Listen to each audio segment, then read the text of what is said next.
हरिओम। मैं आचार्य श्रीकांत शर्मा आप सभी का श्री एस्ट्रोलॉजी वर्ल्ड चैनल पे स्वागत करता हूँ। आज का हमारा विषय है मंत्रों द्वारा ग्रहों का उपाय। मंत्रों का चुनाव किस प्रकार से करें, किस जातक के लिए कौन सा मंत्र उपयुक्त होगा, इन सबको विस्तार से जानने के लिए आज हम सरल विधि से आपको मंत्रों का चुनाव करना बताएंगे। मंत्रों के चुनाव करने के लिए सबसे पहले हम लग्न कुंडली को देखना चाहिए। यहाँ पर वर्ग कुंडली पे न जाकर के लग्न कुंडली को देखना चाहिए, क्योंकि ये शरीर, ये जो बॉडी का स्ट्रक्चर है, शरीर है, ये हम लग्न कुंडली से ही देखते हैं। लग्न कुंडली में सबसे पहले कालपुरुष की कुंडली का विचार करना चाहिए। एस्ट्रोलॉजर कालपुरुष की कुंडली को छोड़ देता है, उसे बिना देखे, उसको ध्यान किए किसी का भी विश्लेषण करता है तो वो पूर्णतः फलित नहीं होता है।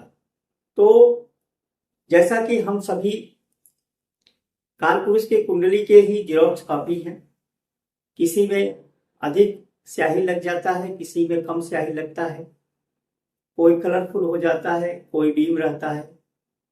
इसी प्रकार से सभी जातक का कुंडली जब भी देखें तो कालपुरुष कुंडली को माइंड में रखना चाहिए। जैसा हम सभी जानते हैं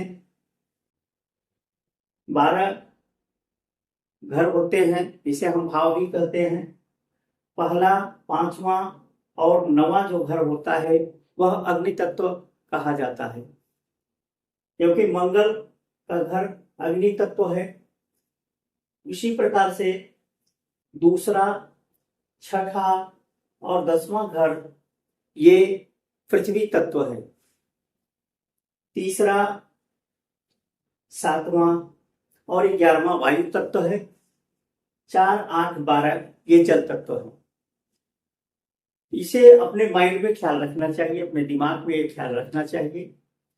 अब यदि व्यक्ति के लग्न में, किसी के भी लग्न में कोई ग्रह आ जाए, कोई ग्रह बैठे, तो उस ग्रह का प्रभाव हमें अपने दिमाग में रखना चाहिए कि ये अग्नि तत्व में आकर के बैठा है। कोई सप्तम में आकर बैठ जाए कोई ग्रह, तो ये अपने दिमाग में ये ध्यान रखना है कि वायु तत्व में आकर के वह ग्रह बैठा है। उसी हिसाब से हम उससे संबंधित मंत्रों का चुनाव करेंगे। जैसे 159 अग्नि तत्व, 159 अग्नि तत्व, 4, 8, 12 जल तत्व, 2, 6, 10 पृथ्वी तत्व, 3, 7, 11 वायु तत्व। अब हम सभी जानते हैं कि अग्नि तत्व में यदि कोई ग्रह बैठेगा तो वह अग्नि तत्व में जब कोई ग्रह बैठता है उसमें बहुत ज्यादा तेज होता है। वही जब जल तत्व में बैठता है उसमें बहुत ज्यादा सौम्यता होता है। तो अग्नि तत्व रुद्र के समान है, अग्नि के समान है। जल तत्व माता के समान है।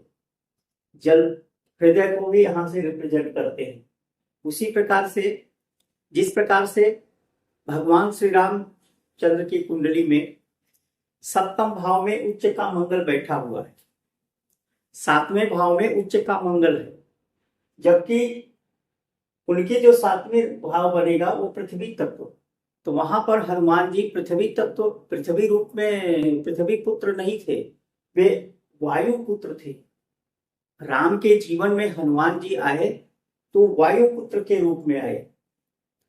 यदि किसी का मंगल, किसी जातक का मंगल एक पहले घर में बैठा है, पहला घर जो है तेज है, रुद्र है, तो वहां पे मंगल के उपाय के लिए हम रुद्र अवतार हनुमान की उपासना करेंगे। ऐसे मंत्रों का चुनाव करेंगे जिसमें रुद्रावतार का वर्णन किया जाए, उनके रूपों का बखान किया गया हो।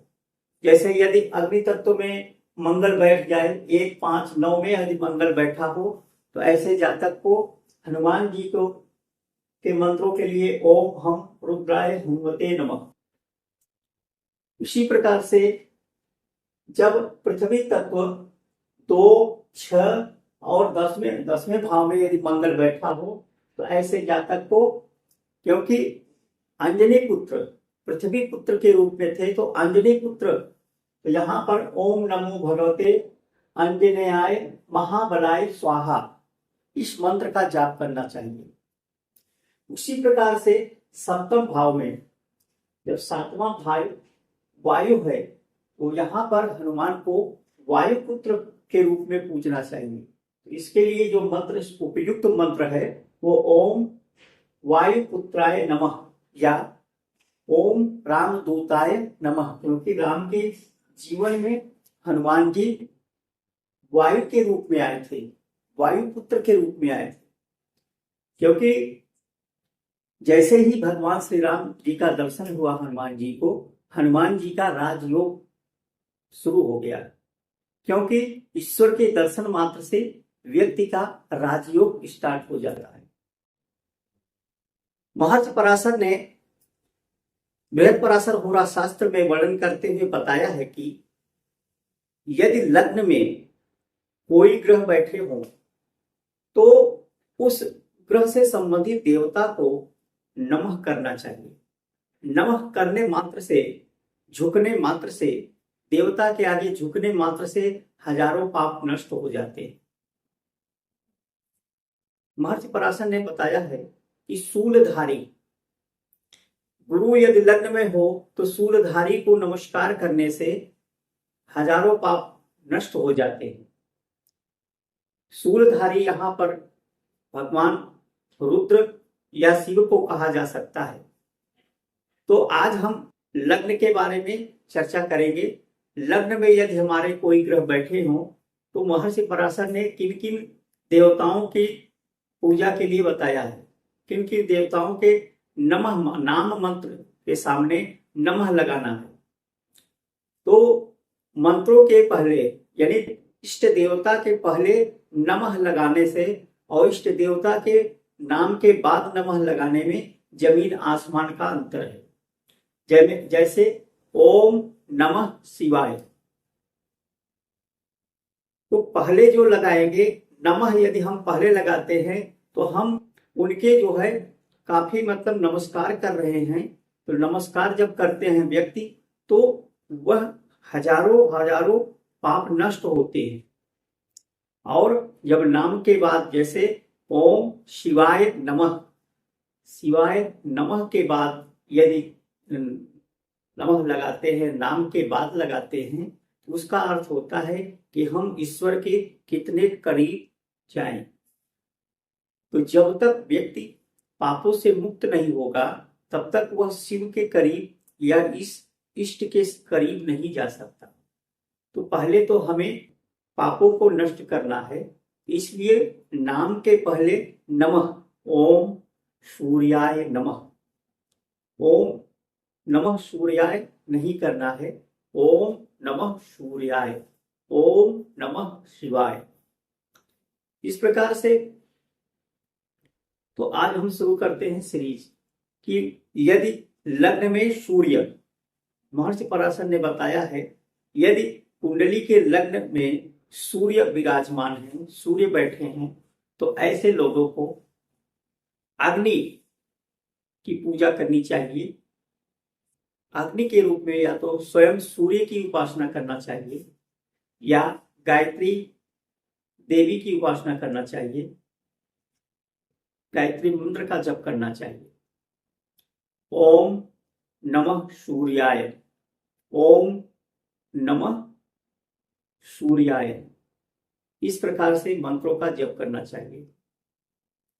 ओम घृणी सूर्याय नमः, ओम घृणी सूर्याय नमः, ये सूर्य मंत्र हो गए। यदि लग्न में चंद्रमा हो, चंद्रमा शीतल है, चंद्रमा तो अग्नि तत्व में चंद्रमा जब बैठ जाए, लग्न में जब चंद्रमा बैठे तो माता गौरी की उपासना करना चाहिए। या जिस देश में माता गौरी की उपासना नहीं होती तो वहां पे लोग जल को किसी प्रकार से पूजते हैं। यदि लग्न में मंगल हो, लग्न में मंगल हो तो यहाँ पर मंगल स्कंद के रूप में पूजा जाता है। यहाँ पर वायु पुत्र के रूप में नहीं पूजी जाएगी, क्योंकि ये स्वयं रुद्र हैं, अग्नि। तो यहाँ पर अग्नि फायरी साइन है, तो फायरी साइन में यदि मंगल बैठा है तो स्कंद की पूजा करनी चाहिए, स्कंद कार्तिकेय की पूजा करना चाहिए। उसी प्रकार से यदि लग्न में बुध बैठे हैं तो यहाँ पर नारायण की उपासना करने के लिए बोले हैं। भगवान विष्णु के मंत्रों का जाप करने से, ओम नमः विष्णवे या ओम नमो नारायणाय, इस मंत्र का जाप करना चाहिए। विष्णु, राम या कृष्ण के रूप में पूजा जा सकता है। इनमें से जो मन को प्रिय हो उन मंत्रों का आप जाप करें। यदि लग्न में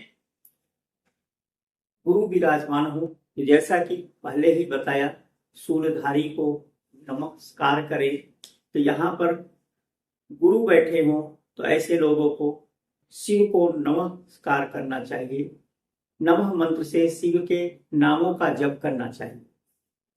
शुक्र विराजमान हो तो जैसा महर्षि पराशर ने बताया है, शुक्र हो तो इंद्राणी, सची, इंद्र की पत्नी इंद्राणी अथवा सची या माता लक्ष्मी के मंत्रों का जाप करना चाहिए।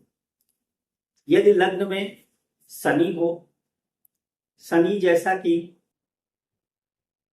यहाँ पर शनि के लिए महानारायण ब्रह्मा की उपासना बताए हैं, लेकिन महर्षि पराशर ब्रह्मा का उपदेश तो दे नहीं सकते, तो यहाँ पे ब्रह्म की उपासना, ब्रह्म अर्थात महानारायण, शिव के रूप में शिव या विष्णु की उपासना करना चाहिए। रुद्र के रूप में भी आप रुद्र की पूजा कर सकते हैं। तो शनि के प्रभाव को समाप्त करने के लिए रुद्र उपचार, रुद्राभिषेक आदि बताया गया है, तो यहाँ पे रुद्र की पूजा करना चाहिए। यदि लग्न में राहु बैठे हो तो राहु के लिए दुर्गा उपासना बताए हैं, दुर्गा जी के मंत्रों का जप करना चाहिए। और लग्न में उन्होंने बताया है कि लग्न में यदि केतु विराजमान हो तो ऐसे जातक को आंख बंद करके गणेश उपासना ही बताए। तो इस प्रकार से आप लोग कुंडली में जो भी ग्रह बैठे हैं उसके अनुसार अपने इष्ट देवता के जप करने से आपको विशेष लाभ प्राप्त होगा। किसी प्रकार का सुझाव जानने के लिए आप हमारे कमेंट सेक्शन में आकर के प्रश्न पूछ सकते हैं।